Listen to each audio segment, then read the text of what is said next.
بسم الله الرحمن الرحيم إن رسول الله صلى الله عليه وسلم نهانا أن نأكل من لحوم نسكنا بعد ثلاث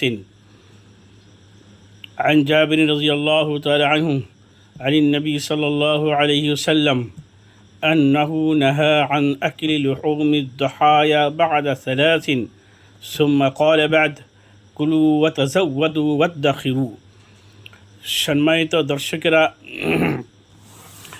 আমি মুসলিম শরীফ থেকে 5091 এবং 5098 হাদিস আমি পড়ি শোনাইলাম। এই হাদিসের মধ্যে নবী করিম সাল্লাল্লাহু আলাইহি সাল্লাম যারা কুরবানি দিবেন, যাদেরকে আল্লাহ কুরবানি দেওয়া তৌফিক দিয়েছেন, তারা কুরবানি দেওয়ার পর কতদিন পর্যন্ত গোশত ভোগ করতে পারবেন, এই ব্যাপারে দুইটি হাদিস মুসলিম শরীফে নিয়ে এসেছে।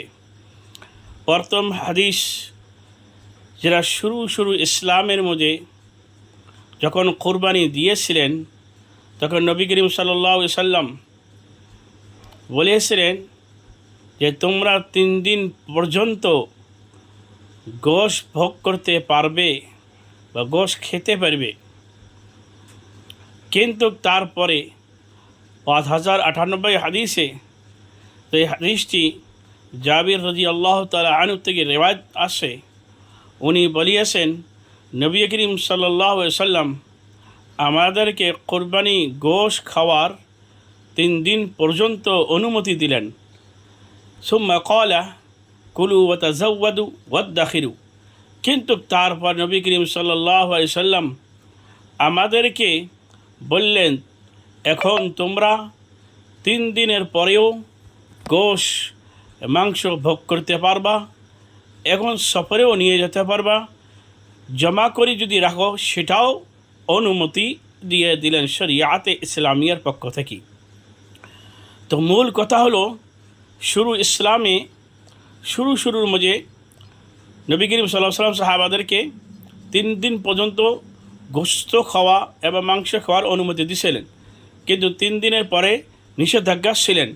কিন্তু তারপরের হাদিসটি, যেটা জাবির রাদিয়াল্লাহু তাআলা আনহু থেকে বর্ণিত আছে, তো নবী করিম সাল্লাল্লাহু আলাইহি ওয়াসাল্লাম বলিয়েছে তোমরা এখন 3 দিনের পরেও গোশত মাংস খেতে পারবা, এখন সফরেও নিয়ে যেতে পারবা, জমা করো, যদি স্টক করে রাখো, তারপরেও যদি খেতে চাও সেটাও তোমরা খেতে পারবেন।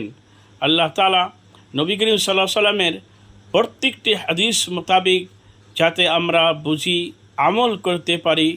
ওয়া আখিরু দাওয়ানা আলহামদুলিল্লাহি রাব্বিল আলামিন।